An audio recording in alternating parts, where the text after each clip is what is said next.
വിശദമായ വാർത്തകൾ നോക്കാം. മൂന്നാം മോദി സർക്കാരിന്റെ സത്യപ്രതിജ്ഞ ഇന്ന് രാത്രി 7:15 രാഷ്ട്രപതി ഭവനിലാണ് സത്യപ്രതിജ്ഞ ചടങ്ങ്. മോദിക്കൊപ്പം 30-ലധികം പേർ മന്ത്രിമാരായി ചുമതലയേൽക്കും. ടിഡിപിക്കും ജെഡിയുവിനും 3 വീതം മന്ത്രിമാർ ലഭിച്ചേക്കും. ടിഡിപിയിൽ നിന്ന് രാംമോഹനും പി ചന്ദ്രശേഖറും മന്ത്രിമാരാകുമെന്ന് ഉറപ്പായി. ടിഡിപി ഇക്കാര്യം സ്ഥിരീകരിച്ചു.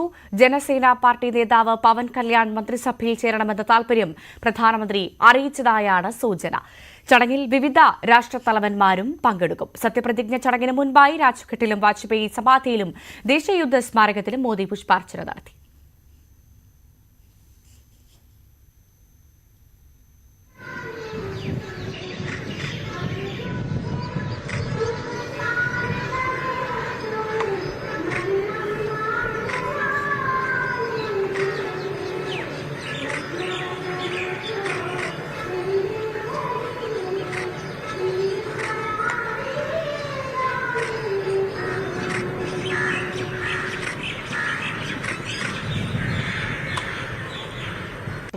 अर्पित करते हुए नजर आएंगे.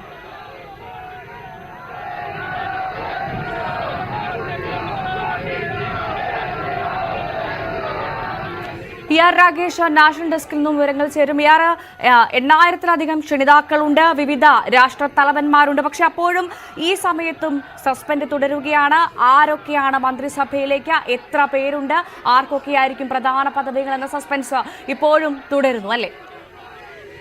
ഭവ്യം മൂന്നാം മോദി സർക്കാർ അധികാരത്തിലേറുകയാണ്. ഇന്ന് രാത്രി 7:15 സത്യപ്രതിജ്ഞ ചടങ്ങ് നിശ്ചയിച്ചിരിക്കുന്നത്. ഏതായാലും 30 മന്ത്രിമാരെങ്കിലും ഇന്ന് സത്യപ്രതിജ്ഞ ചെയ്യും എന്നാണ് ഇപ്പോൾ BJP വൃത്തങ്ങൾ അറിയിച്ചിട്ടുള്ളത്. ഏതായാലും ഇതിൽ നിന്ന് 15 പേർ സഖ്യകക്ഷി നേതാക്കളായിരിക്കും. സഖ്യകക്ഷികളിൽ നിന്ന് എത്ര പേർ മന്ത്രിമാരാകുമെന്ന കാര്യത്തിൽ തീരുമാനം ഇതുവരെ ഉണ്ടായിട്ടില്ല. ഏതായാലും TDP ഇപ്പോൾ അവരുടെ 2 മന്ത്രിമാരുടെ പേരുകൾ അവരുടെ നേതാക്കൾ തന്നെ പങ്കുവച്ചിട്ടുണ്ട്. ഔദ്യോഗികമായി സാമൂഹ്യ മാധ്യമങ്ങൾ അത്തരം ആശംസകളൊക്കെ തന്നെ TDP നേതാക്കൾ തന്നെ പങ്കുവച്ചിട്ടുണ്ട്. 2 പേർ TDPയിൽ നിന്ന് ഇന്ന് എന്തായാലും സത്യപ്രതിജ്ഞ ചെയ്യും. TDP ആവശ്യപ്പെടുന്ന 4 മന്ത്രിസ്ഥാനമാണെങ്കിൽ പോലും ഒരുപക്ഷെ 2ഓ 3ഓ മന്ത്രിസ്ഥാനമായിരിക്കും TDPയിൽ നൽകുക.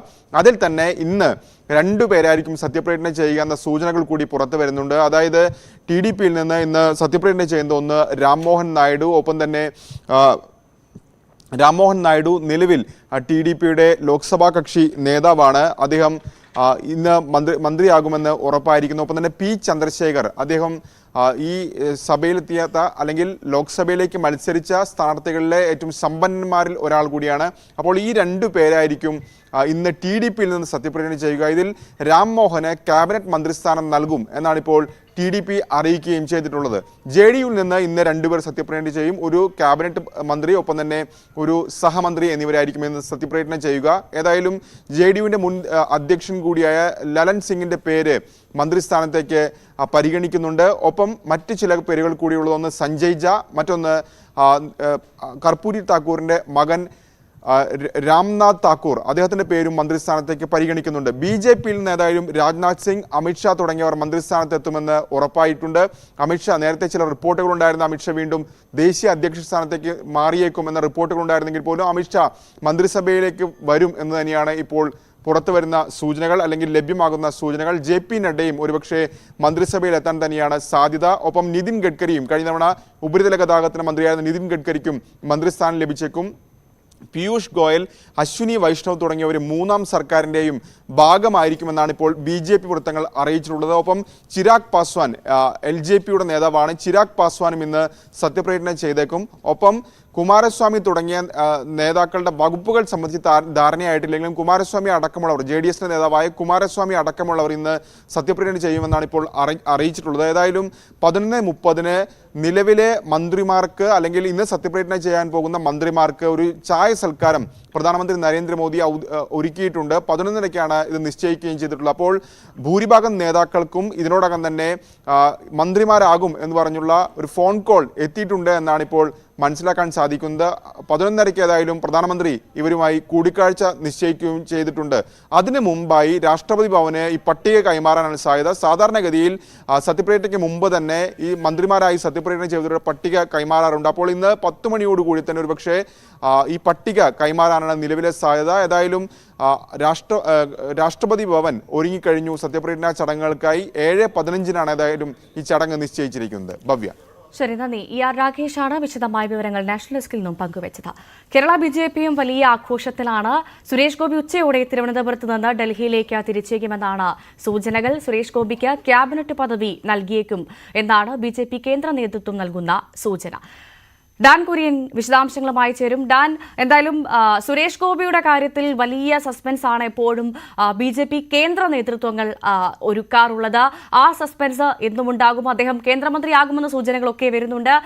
ഡൽഹിക്ക് തിരിക്കാൻ ആയോ സുരേഷ് ഗോപി? എന്തെങ്കിലും സൂചനകൾ ലഭിക്കുന്നുണ്ടോ? ഒപ്പം ഒരു കാര്യം കൂടി, കേന്ദ്രമന്ത്രി പദം എന്ന കാര്യത്തിൽ ഏതെങ്കിലും ഒരു ഹിന്റ് സുരേഷ് ഗോപിക്ക് ലഭിക്കുന്നുണ്ടോ? നമുക്ക് മനസ്സിലാക്കാൻ സാധിക്കുന്നുണ്ടോ വിവരങ്ങൾ?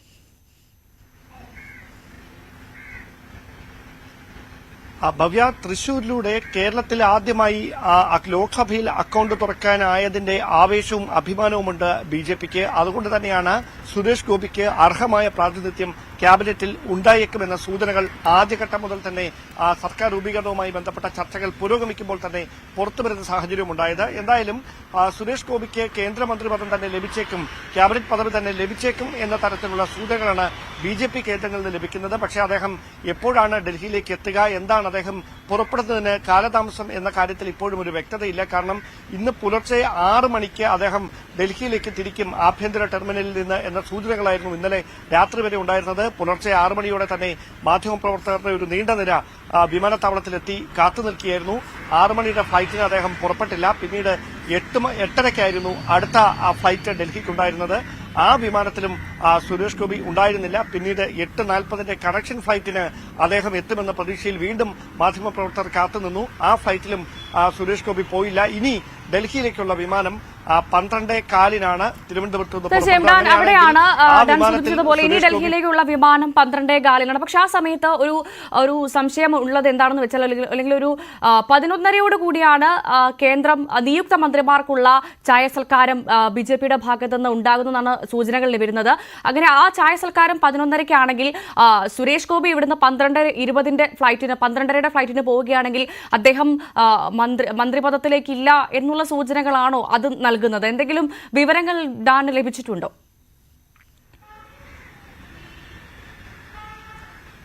ഭവ്യ, ഞാൻ മനസ്സിലാക്കുന്ന സൂചനകൾ അനുസരിച്ച് കഴിഞ്ഞ ക്യാബിനറ്റിൽ ഉണ്ടായിരുന്ന മന്ത്രിമാർക്കാണ്, കേന്ദ്രമന്ത്രിമാർക്കും അതോടൊപ്പം സഹമന്ത്രിമാർക്കുമാണ് അത്തരത്തിൽ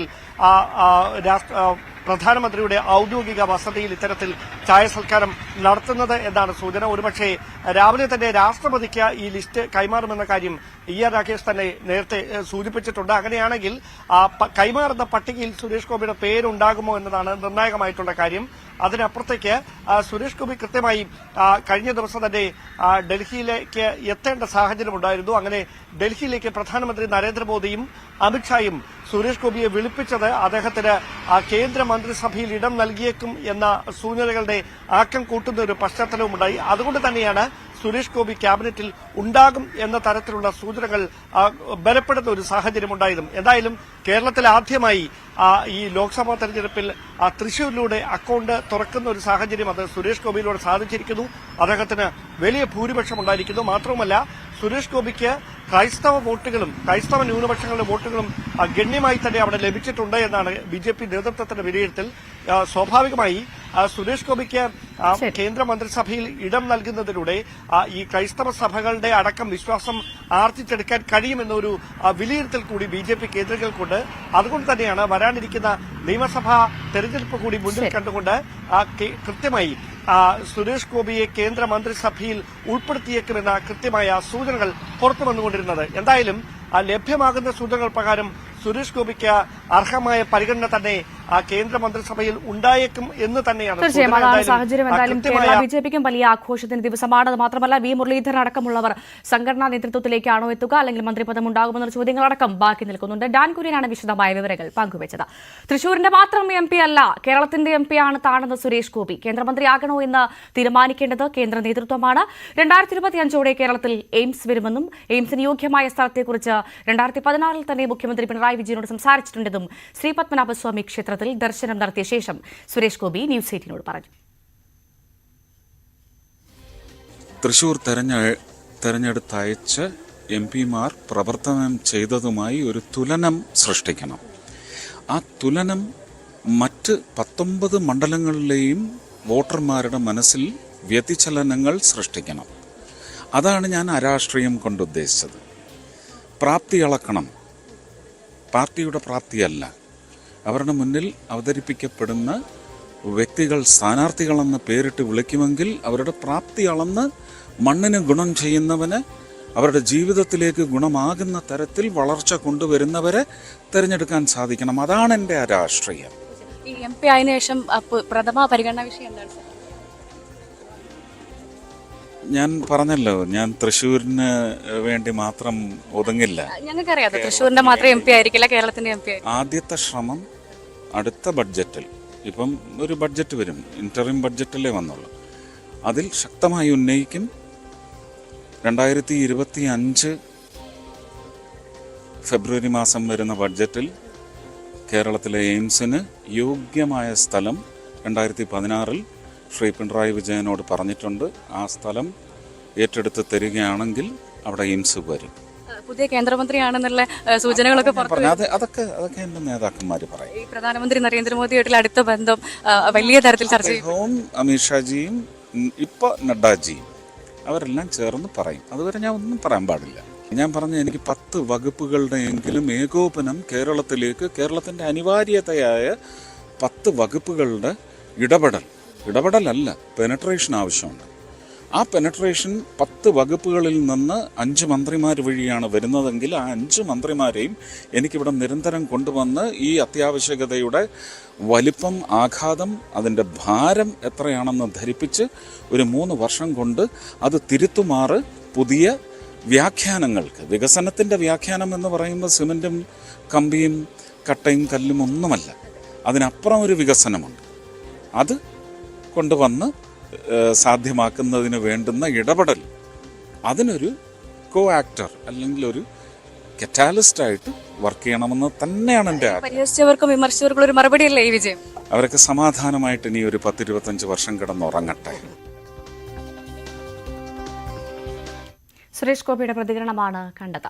പാകിസ്ഥാൻ ഭരണാധികാരികൾ തെരഞ്ഞെടുപ്പ് വിജയത്തിൽ പ്രധാനമന്ത്രി നരേന്ദ്രമോദിയെ അനുകൂലിക്കാനില്ലെന്ന് മേജർ രവി ന്യൂസ് 18നോട്.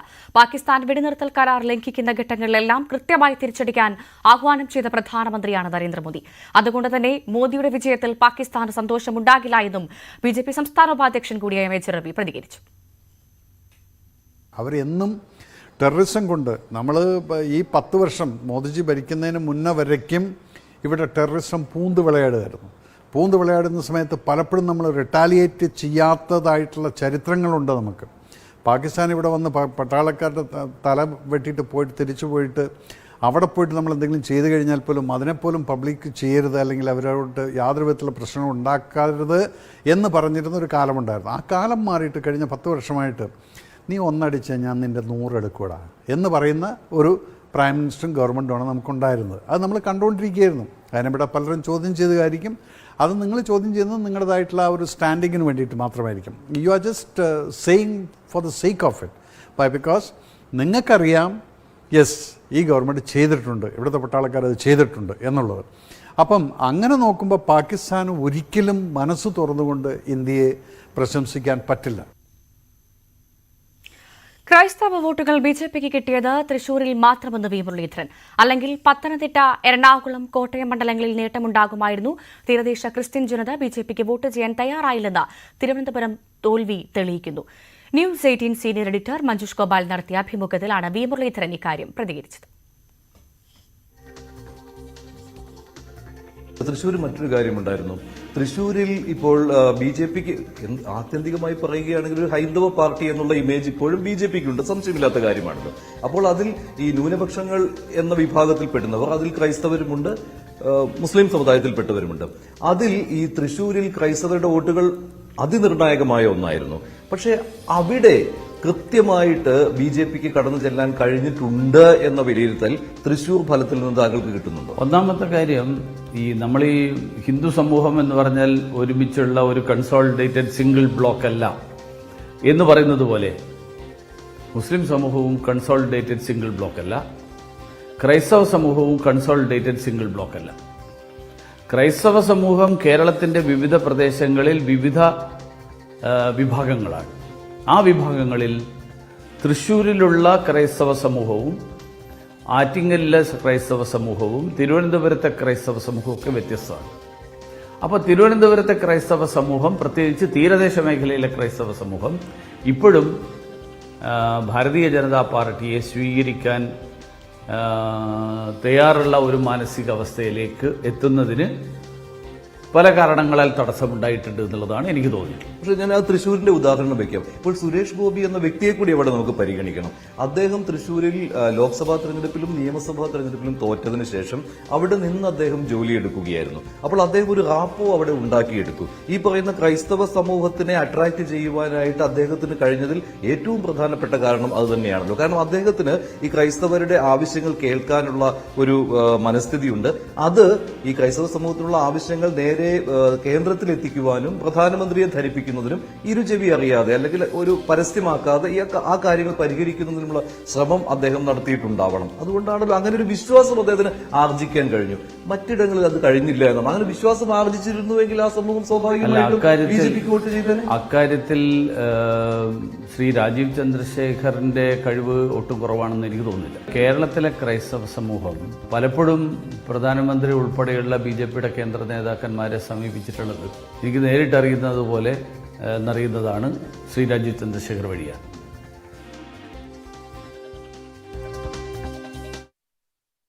ഇതിന് പിന്നാലെ തൃശൂർ DCCയിലുണ്ടായ പൊട്ടിത്തെറിയിൽ കടുത്ത നടപടിക്ക് KPCC. തൃശൂർ DCC ജോസ് വള്ളൂരിനെയും UDF ചെയർമാൻ MP വിൻസെന്റിനെയും മാറ്റും. KPCC പ്രസിഡന്റ് ഇന്ന് തിരുവനന്തപുരത്തെത്തുന്നതോടെ പുതിയ ചുമതല പ്രഖ്യാപിക്കും. ജില്ലയ്ക്ക് പുറത്തുള്ളവർക്ക് പകരം ചുമതല നൽകാനാണ് നീക്കം. ഡാൻ കുര്യൻ വിശദാംശങ്ങളുമായി ചേരും. ഡാൻ, KSU ക്യാമ്പിലുണ്ടായ കൂട്ടയടിക്ക് ശേഷം നമ്മൾ പിന്നെ കണ്ടത് DCCയിലുണ്ടായ കൂട്ടയടിയാണ്. കോൺഗ്രസിനെ തന്നെ പൂർണ്ണമായും നാണം കെടുത്തുന്ന ഈ ഒരു സംഭവത്തിൽ നടപടി ഉണ്ടാകുമെന്ന് പ്രതീക്ഷിക്കുന്നു. ഏത് തരത്തിലായിരിക്കും നടപടി?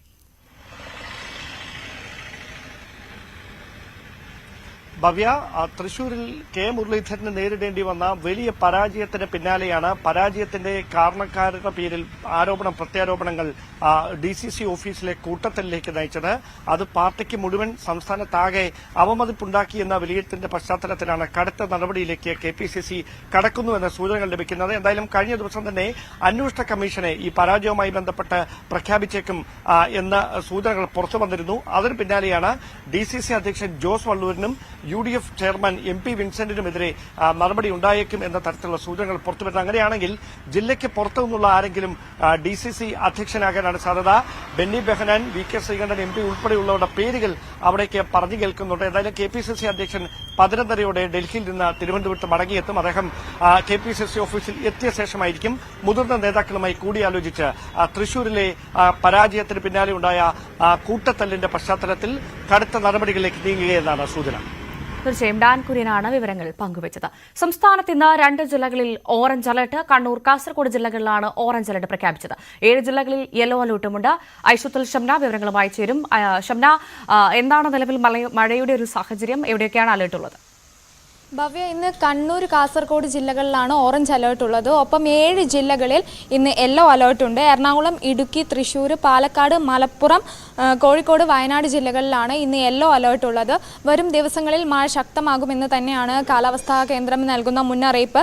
തെക്കൻ മഹാരാഷ്ട്ര മുതൽ വടക്കൻ കേരള തീരത്ത് വരെ ന്യൂനമർദ്ദ പാത്തി രൂപപ്പെട്ടിട്ടുണ്ട്. ഇത് കാരണം അടുത്ത 5 ദിവസം കേരളത്തിൽ ശക്തമായ മഴയുണ്ടാകും. ഒപ്പം ഒറ്റപ്പെട്ട ഇടങ്ങളിൽ ഇടിമിന്നലോട് കൂടിയ മഴയുണ്ടാകും. മണിക്കൂറിൽ 40 കിലോമീറ്റർ വേഗത്തിൽ വരുന്ന ശക്തമായ കാറ്റുണ്ടാകും എന്ന തരത്തിലുള്ള മുന്നറിയിപ്പുകളൊക്കെ കേന്ദ്ര കാലാവസ്ഥാ വകുപ്പ് നൽകുന്നുണ്ട്. ഒപ്പം തന്നെ മണ്ണിടിച്ചിൽ, ഉരുൾപൊട്ടൽ സാധ്യതയുള്ളതിനാൽ ജാഗ്രത പാലിക്കണമെന്നും അതുപോലെ തിരമാലകൾ ഉയർന്നു പൊങ്ങാൻ സാധ്യതയുള്ളതിനാൽ ആ മേഖലകളിൽ താമസിക്കുന്നവർ ജാഗ്രത പുലർത്തണമെന്നെല്ലാം കേന്ദ്ര കാലാവസ്ഥാ വകുപ്പ് മുന്നറിയിപ്പ് നൽകുന്നുണ്ട്. ശരി, നന്ദി. ഐഷുത്തുൽ ഷംനയാണ് വിവരങ്ങൾ പങ്കുവച്ചത്. T20 ലോകകപ്പിലെ ആവേശ പോരാട്ടത്തിൽ ഇന്ത്യ ഇന്ന് പാകിസ്ഥാനെ നേരിടും. ന്യൂയോർക്കിലെ നസൌ അന്താരാഷ്ട്ര ക്രിക്കറ്റ് സ്റ്റേഡിയത്തിലാണ് മത്സരം. വിജയക്കുതിപ്പ് തുടരാൻ ഇന്ത്യ ഇറങ്ങുമ്പോൾ അമേരിക്കയോട് അപ്രതീക്ഷിത തോൽവി വഴങ്ങിയ പാകിസ്ഥാന് വിജയം അനിവാര്യമാണ്. ആദ്യ മത്സരത്തിൽ അയർലൻഡിനെതിരെ നേടിയ അനായാസ വിജയത്തിന്റെ ആത്മവിശ്വാസത്തിലാണ് ഇന്ത്യ. എന്നാൽ അമേരിക്കയോട് തോൽവി വഴങ്ങിയാണ് പാകിസ്ഥാൻ എത്തുന്നത്. ടൂർണമെന്റിൽ മുന്നേറാൻ പാകിസ്ഥാന് വിജയം അനിവാര്യമാണ്. പാകിസ്ഥാനെ നേരിടാനിറങ്ങുമ്പോൾ ഇന്ത്യയാകും സാഹചര്യങ്ങളുമായി കൂടുതൽ പൊരുത്തപ്പെട്ട ടീം. അയർലൻഡിനെതിരെ ബൌളിംഗിൽ ബുംറയും സിറാജും ഹർദിക്കുമെല്ലാം തിളങ്ങി. ഇനിയുള്ള 2 കളികളും ഇതേ വേദിയിലാണെന്നതും ഇന്ത്യയ്ക്ക് മുൻതൂക്കം നൽകുന്നുണ്ട്. ഓപ്പണർ സ്ഥാനത്ത് രോഹിത് ശർമ്മയ്ക്കൊപ്പം വിരാട് കോഹ്ലി തന്നെ ഓപ്പണറായി ഇറങ്ങുമെന്നാണ് പ്രതീക്ഷിക്കപ്പെടുന്നത്. IPL-ൽ ഓപ്പണറായി തകർത്തടിച്ചെങ്കിലും അയർലൻഡിനെതിരായ ആദ്യ മത്സരത്തിൽ 1 റൺ മാത്രം എടുത്ത് പുറത്തായ കോഹ്ലി നിരാശപ്പെടുത്തിയിരുന്നു. നാസൌ കൌണ്ടി സ്റ്റേഡിയത്തിലെ അപ്രതീക്ഷിത ബൗൺസുള്ള പിച്ചിൽ കോഹ്ലിക്ക് താളം കണ്ടെത്താൻ കഴിഞ്ഞിരുന്നില്ല. അതേസമയം ന്യൂയോർക്കിലെ പിച്ചുകളെക്കുറിച്ച് വ്യാപക പരാതികൾ ഉയർന്നിരുന്നു. നിരവധി താരങ്ങൾക്ക് പന്തുകൊണ്ട് പരിക്കേൽക്കുകയും ബൌളർമാർ വലിയ തോതിൽ മേൽക്കൈ നേടുകയും ചെയ്തതോടെ പിച്ച് ശരിയാക്കാൻ ICC നിർബന്ധിതമായി. കഴിഞ്ഞ മത്സരത്തിൽ ബാറ്റിംഗിനിടെ ഇന്ത്യൻ നായകൻ രോഹിത് ശർമ്മയ്ക്ക് പരിക്കേറ്റിരുന്നു. വിമർശനങ്ങൾ ശക്തമായതോടെ T20 ലോകകപ്പ് സംഘാടകർ വേഗത്തിൽ നടപടികൾ സ്വീകരിക്കുകയായിരുന്നു. Sports desk, news 18. ഇതോടുകൂടി വാർത്താരംഭം പൂർണ്ണമാവുകയാണ്. ഒരിക്കൽ കൂടി എല്ലാ പ്രേക്ഷകരെയും സ്വാഗതം ചെയ്യുന്നു സമഗ്രമായ ഒരു വാർത്താ ദിനത്തിലേക്ക്. ഇടവേളയ്ക്ക് ശേഷം news 18 senior editor Manjush Gopal V മുരളീധരനുമായി നടത്തിയ അഭിമുഖത്തിന്റെ പൂർണ്ണരൂപം കാണാം. നമസ്കാരം.